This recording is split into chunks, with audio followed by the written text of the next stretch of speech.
And we are live. We are live.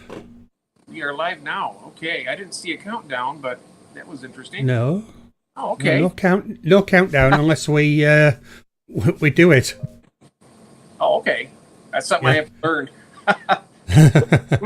Who we have in here? We have. Hang on, Jeff. Jeff, hang on. Here. Oh.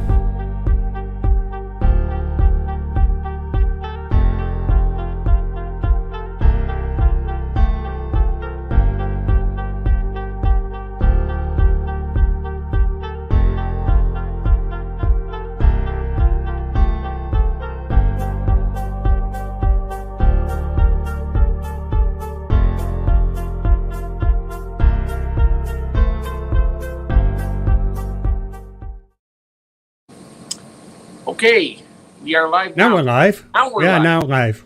Okay, I just thought officially live. we're officially alive now. It is a live stream. Yeah. Oh, I hope I'm everyone's just setting doing myself well. up. I was a little bit late in getting ready because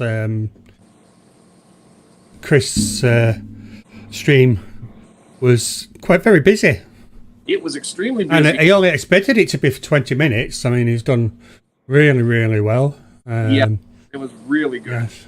So He's like me though. I get nervous in the beginning part, and then after once you get past the initial, and then everything gets a lot smoother. And I really it does. And Chris, and I know you're there. I really felt for you when you were. Yeah, he's there in chat. Is Chris?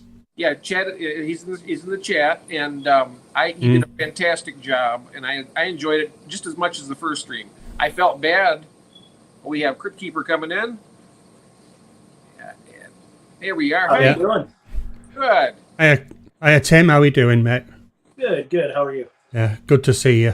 We're just speaking about Chris from Stubbs Aquatics. He just had his stream, and it was I could identify with the he was having some technical difficulties. I'm similar, having problems every now and then because I'm not tech savvy, the same as him and a lot of other people. But luckily for me, Andrew is a wizard with it, and he helps me out tremendously. So that's good. Yeah. Yeah, if I'm about. yeah, he's about. Yeah. So. Right, okay, you've got some subs sorted. That's good. Yeah, I got. I have some. Let me see. I have one here. I can also add. Yeah. I need. I'm adding Chris as a moderator, and then. Yeah, you've got the Fish Lady. You've got Daniel. Yes. Jimmy P. You've got Red Laser as well. I'll make. Jimmy P is now a moderator. I have Red Laser, yep. Fish Lady, and that's what I have for moderators so far. I think it's pretty good. Excellent. Mm. Alison's good. Oh, yes. She's not in chat yet. She's not in chat. Right. I think I may have made her one as well already. Okay. Last one. We'll see when she gets here, definitely. So.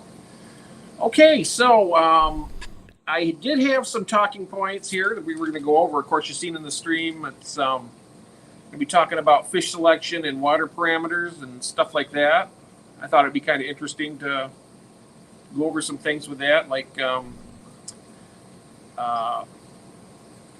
choosing fish because of the water parameters or to alter it for species that we want to have or keep. So, I'm not sure if anyone out there keeps fish that outside of their normal water parameters, like, if you have an RO system or something, that's basically doing that. So I could probably turn that over to Crip because he keeps Caridina shrimp, and he also keeps the Neocaradinas, I believe. Is that right, Tim? Yeah, I've got 3 different types of Neocaridina right now, and I am going to be getting some more real soon. But I've got 13, 14 different varieties of Caridina in here. Wow. That is impressive. Yeah, so I am using reverse osmosis water on the Caradina, but everything else that I own, I'm just using the regular tap water. And we now have also Allison Nicholson is in. Hi, Allison. Yeah, she's not a mod. I made her one. Oh, okay. What happened? Yeah, I made her one just as soon as she popped in. I made Mark one. Mark Kelly. Hi, Mark. Welcome. Yes, and so I had been chatting earlier with Tim from Crypt Keeper Aquatics, and we were talking about RO DI filters, and he was explaining he has a 6-stage RO DI. Yeah, mine's a 6-stage RODI I got off from Amazon. And I don't know much about what membrane takes out which contaminant, but each one has a very specific purpose. And the one that I've got has 2 deionizer membranes. And the water pours out at 0 TDS, which is exactly what I'm looking for. Nice. Mm-hmm. I was thinking of doing something similar because I wanted to breed some fish that required a softer water and a lower TDS. Okay. And I was thinking about doing. I'm not a huge betta fan. I don't dislike them in any way, but I do really like the wild type, the mouth brooding bettas. There's like the betta macrostoma that it's one of the larger species that the male will actually hold the eggs in his mouth until they hatch, similar to like an African cichlid. And they require a lower TDS and a lower pH. Oh, okay. They're really cool looking though too. I mean, they're really beautiful fish. Yeah. So, off from that note, I've been trying to get my Praecox rainbow to breed downstairs in the community tank, and it was recommended to me from a few people in a Facebook group for rainbow fish. They recommended bringing the water hardness down by adding some of my RO water to it, because a lot of times they can survive and still be happy and healthy with the harder water, but they won't actually successfully breed out until you bring the hardness down a little bit. So that's what I'm going to try next. Okay. I was thinking of maybe cutting like a 50-50 mix of the RO water with my tap water and see what that would give me. Okay. That might make it. It might be good enough. I'm not sure. Right. That's kind of the idea that I'm going to go with, like maybe like 10% change per week at a time, and just fill it back up with pure RO until it comes down to the parameters that I want, and then I'll take a big bucket and do a calculation of what percentage of RO versus what percentage of the tap water I'll need. Yes. Yep, and the other ways of doing that, there's like the peat moss granules you can get that would lower it, but it doesn't do anything for the TDS. Right. Botanicals too. But yeah. So we are, this is my second stream, and thanks to Andrew being here and our special guest, Tim here. And so, Andrew, is there anything you'd like to say right now at this time? Not really. My mind is actually full of things to say, but I mean, you every time. No, I don't mean to put you on the spot, but no. So, I mean, what we do have is, I'm sat at 298 subs this weekend. We're hoping to do a 300 sub giveaway. We've also got. We've also now, because the Here Fishy Fishy show that we've got on a Saturday, we've got quite a few guests. I believe Tim's going to make an appearance. Jeff will be. We've got a few others. My pad's disappeared. That's not it. So usually we've got Jimmy. Jimmy, just let me know. Are you making an appearance on the show on Saturday. But Jimmy usually is in there. And yeah, we're going to do 300 giveaway. We've got the quiz as normal, and chatting obviously between ourselves, what's been going on. I mean, one of the things that I just put up today is the fish ladies, Calico Bristlenose, have actually just come out to the cave today, and she is really, really chuffed. Jimmy just confirmed, yeah, he's going to be on the stream. So that's more or less. And I have put out a couple more invites, and I'm just waiting for people to come back. But the fish lady, the Bristlenose, she classes them as hers. I look after them, but they're hers. And so they've come out of the cave today. So she's really, really chuffed. But she does have her own channel, and that's the YouTube at the Fish Lady. And any subs that obviously you can give there and keep an eye on it. But she's going up faster than me and you, Jeff. Oh yes, I seen that. Yeah, she's going up. Wonderful. Yeah. And she's not feeling too good today, but sorry. She's full of cold again. So, but it's every time we see the grandchildren, we end up with colds. So I'm just hoping I don't. One away from 300 now, Jeff. So wonderful. One away. We get one more. So yeah, and then some, hopefully. And then some more as well, just in case. But absolutely. Yeah. Daniel has a question here, it looks like, for Crypt Keeper. He's asking what he's drinking. He said it looks like tank water. Oh, my tank water is that color green, and I'm very happy. That's right. You've been using some Gatorade. Malachite green. Okay. Yeah. I was talking to Tim earlier, and he was saying that... as I was saying that usually on the stream I have a bottle of cider, and he was saying, "Oh, you don't mind the adult drinks then?" I went, "Yeah, that's fine. You drink whatever you want."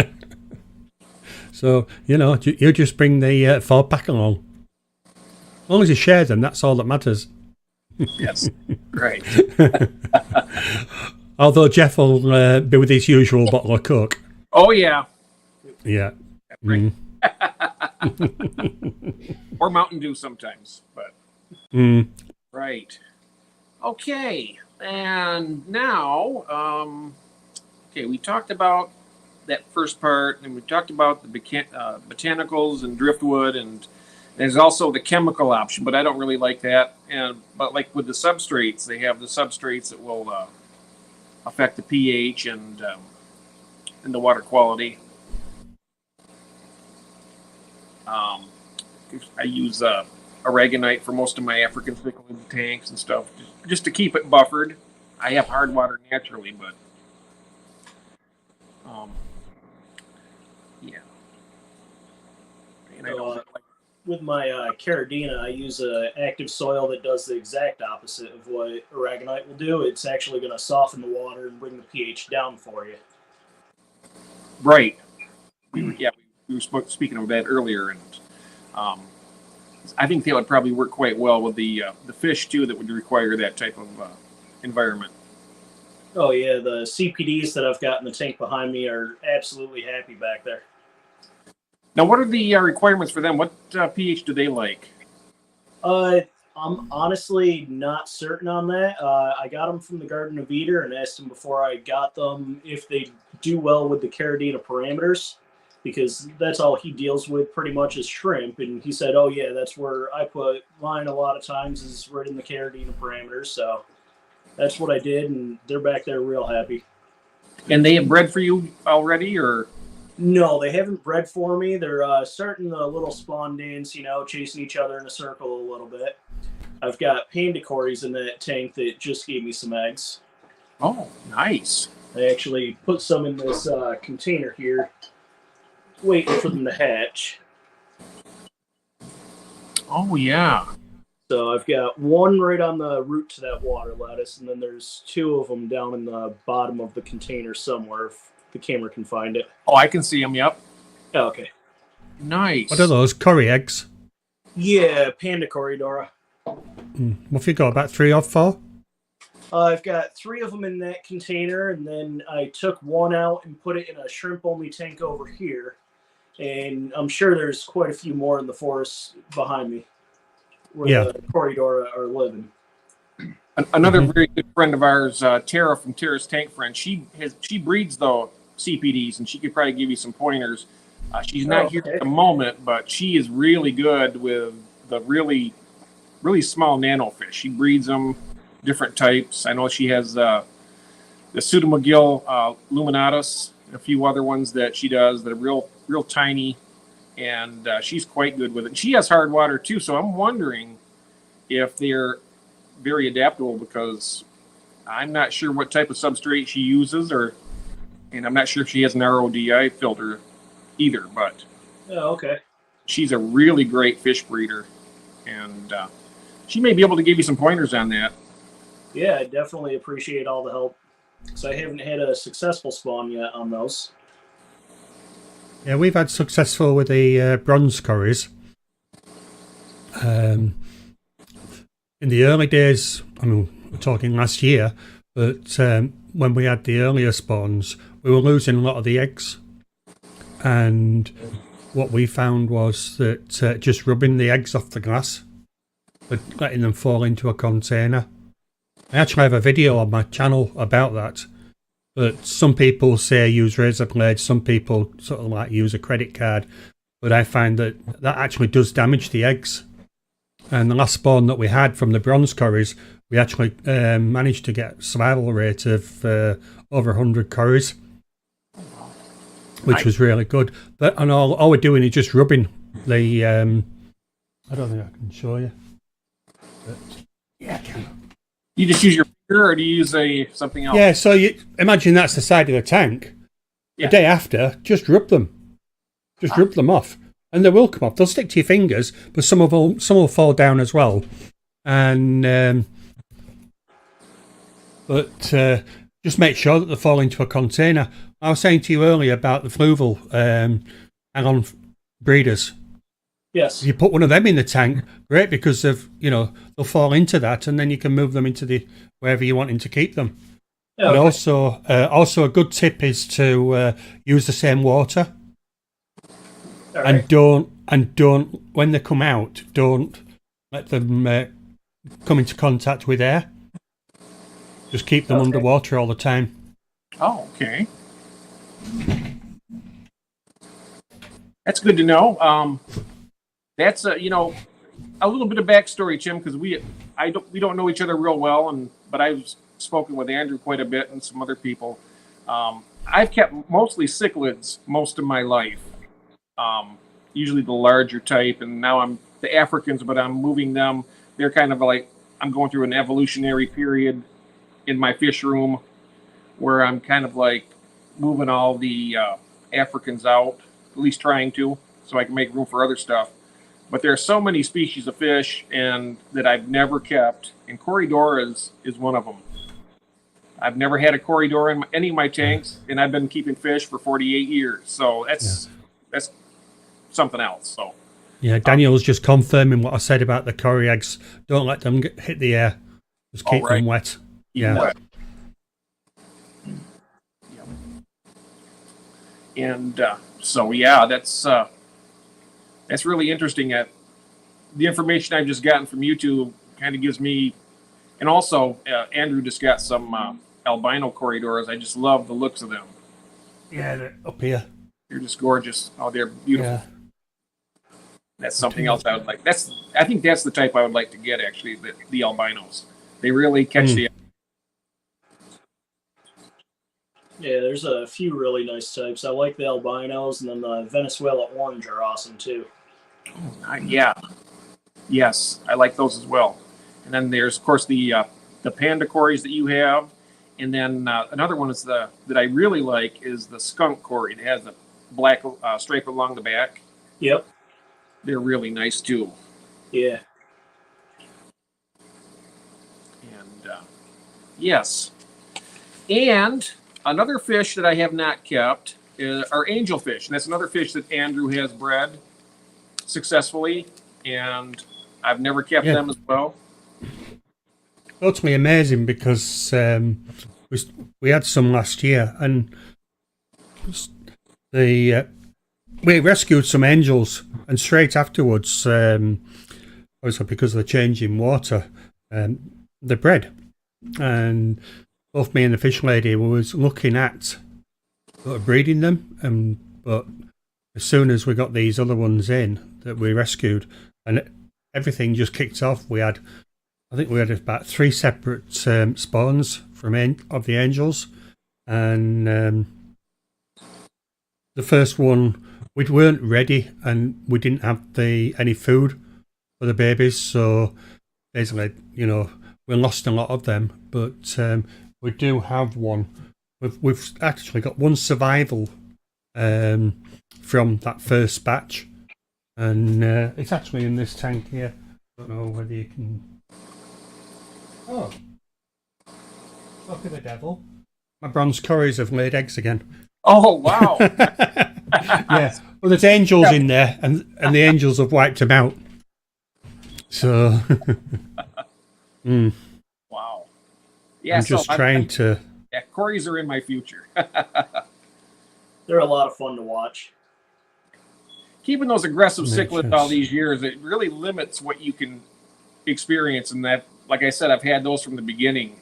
And so there's like a whole new world that has opened up to me over the last maybe year and a half. So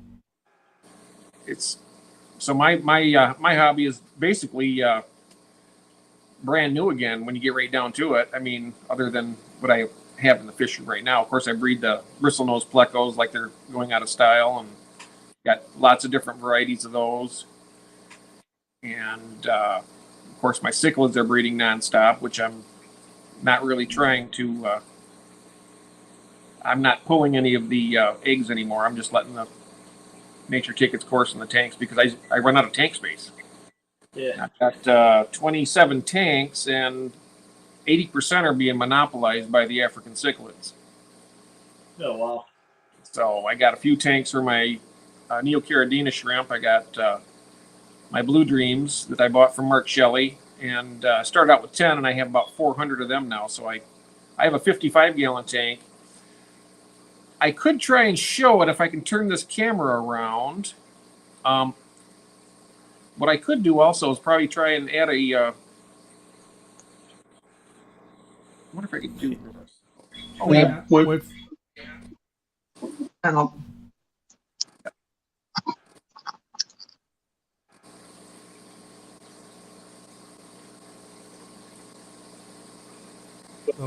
Oh yeah. There. There they are. A bit skittish.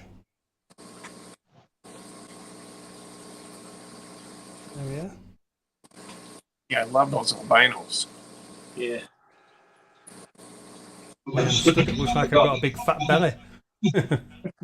There's so many species of stories that I've been watching that I really like. I like the Julie eyes; they look nice, and